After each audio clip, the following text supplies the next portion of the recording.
أعوذ بالله من الشيطان الرجيم بسم الله الرحمن الرحيم إنما المؤمنون إخوة فأصلحوا بين أخويكم صدق الله العظيم وبلغنا رسوله النبي الكريم. Brothers and sisters, we are Muslims and we believe in Allah and the hereafter. We believe in Allah and the Akhirah. We know that this life is temporary. We were sent here to earn eternal joy, eternal happiness. Allah subhanahu wa ta'ala has given us everything we need. He guided us through the Quran and the Sunnah. The Quran and the Sunnah are not just texts. They are divine guidance, hidayah. And these hidayah, these sources lead us to eternal success and fill our lives with peace and joy in this world. Their purpose, the purpose of the Quran and Sunnah, is to teach us how to live as true Muslims and how to protect and strengthen our Iman, our faith. There are many ways to keep our Iman alive, one of which is our topic for today. Today, our topic is Ukhuwwah, Brotherhood. And I would like to begin with a hadith. This hadith establishes the foundation of brotherhood and shows that Iman is incomplete without it. Rasulullah ﷺ says, لا يؤمن أحدكم حتى يحب لأخيه ما يحب لنفسه. None of you truly believes until he loves for his brother what he loves for himself. None of you truly believes until he loves for his brother what he loves for himself or herself. Dear brothers, let's reflect on this hadith. This hadith is not just about feelings, it is about Iman. It teaches us that worship alone is not enough. Islam is not only rituals. Islam is not only ibadah, but also how we behave, how we treat people, how we live, and how we carry Iman in our daily lives. Allah subhanahu wa ta'ala says, إِنَّمَا الْمُؤْمِنُونَ إِخْوَةٌ فَأَصْلِحُوا بَيْنَ أَخَوَيْكُمْ. Believers are only brothers, so make peace among yourselves. This verse teaches us the basic truth that Iman is the foundation of brotherhood.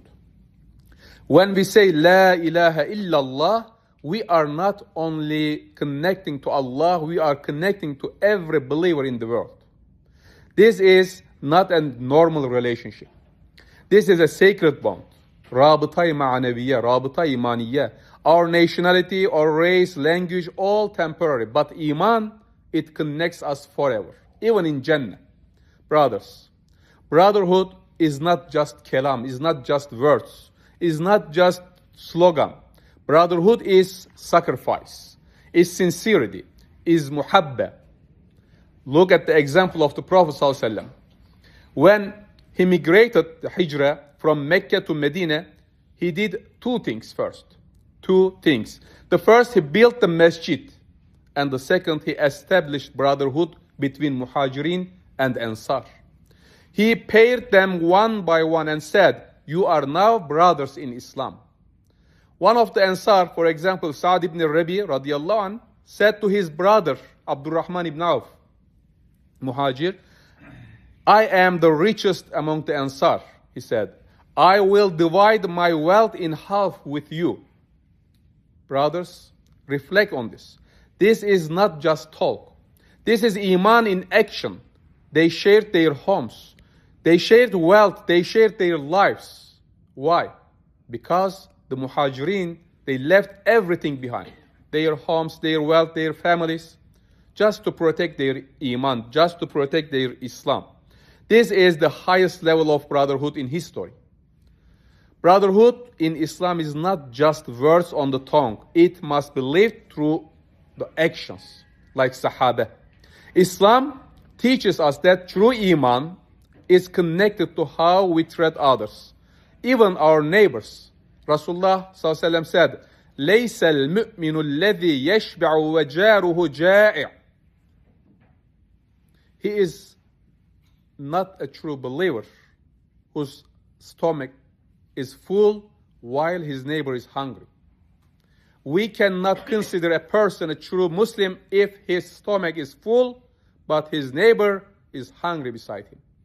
This hadith teaches us that Islam builds a society based on mercy, care, and brotherhood. The Prophet ﷺ said, Al-Muslimu akhul Muslim, la yazlimuhu wa la yuslimuhu. A Muslim is the brother of another Muslim. He doesn't oppress, no zulm him, and doesn't abandon him. And he said, Rasulullah ﷺ, Man kana fi hajati akhihi kana Allah fi hajati. Whoever fulfills the need of his brother or sister, Allah subhanahu wa ta'ala will fulfill his need. Also, he said, مثل المؤمن في توادهم وتراحمهم وتعاطفهم مثل الجسد. The believers in their love, mercy, and compassion are like one body. When one part suffers, the whole body responds with sleeplessness and fever. All these verses and hadiths show us that Islam builds brotherhood through actions. For example, we pray together, Jama'ah. We gather for Jum'ah every week. We celebrate Eid together. We give zakah. We perform Hajj with millions. All of these build the unity, wahda. The Prophet ﷺ said, there are 6 rights of a Muslim upon a Muslim. When you see him, greet him with salam. When he invites you, accept. When he seeks advice, give sincere advice, nasiha. When he sneezes, say yarhamkullah. When he is sick, visit him. When he dies, attend his funeral. These are simple but powerful actions that build brotherhood. Brothers, being brothers doesn't mean we won't ever have conflict. It means we always try to have peace in every situation. We are human. We make mistakes. So what do we do when conflict happens between us? Do we cut each other off? Do we focus on one mistake and forget everything else? Think about this. Can you destroy a ship because of one small hole? Even if there are many people inside. One mistake shouldn't erase 100 good qualities. We share the same Creator. Our Allah is the one. Our Prophet is the one. Our Quran is the one. Our Qibla is the same. How can we ignore all of this for one ikhtilaf, one difference? Allah says, وَاعْتَسِمُوا بِحَبْلِ اللَّهِ جَمِيعًا وَلَا تَفَرَّقُوا. Hold firmly the rope of Allah. It means Iman, Islam, all together and do not be divided. Rasulullah ﷺ warned us against division. The Prophet said, لا تقاطعوا ولا تدابروا ولا تباغضوا ولا تحاسدوا. Don't cut relations. Don't turn away. Do not hate each other. And do not envy one another. وَكُونُوا إِخْوَانًا كَمَا أَمَرَكُمُ اللَّهِ. Be brothers as Allah commanded you. And he also said, it is not lawful for a Muslim to avoid his brother or sister for more than 3 days. In another hadith, Rasulullah said, تُعْرَضُ الْأَعْمَالِ فِي كُلِّ يَوْمِ خَمِيسٍ وَاثْنَيْنِ. Deeds are presented to Allah on Mondays and Thursdays, except two people who have hatred between them. Allah says, wait on these 2 until they get along.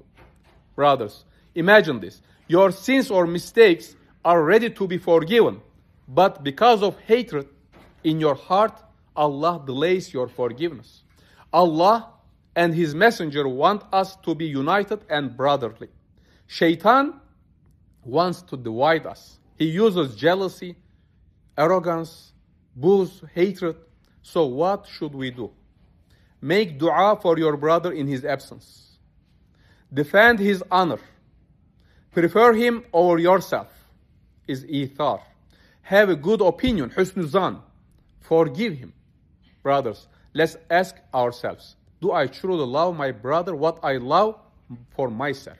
Because, as I said, Rasulullah said, وَالَّذِي نَفْسِي بِيَدِهِ لَا تَدْخُلُوا الْجَنَّةَ حَتَّى تُؤْمِنُوا وَلَا تُؤْمِنُوا حَتَّى تَحَابُّوا.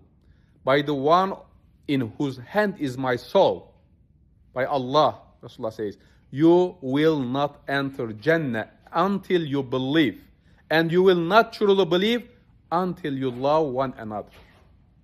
اللهم أصلح قلوبنا وألف بين قلوبنا وانزع البغض والحسد من صدورنا. Oh Allah, unite our hearts. Remove hatred and jealousy from our hearts. And make us true brothers and sisters for your sake. Ameen. Walhamdulillahi Rabbil Alameen.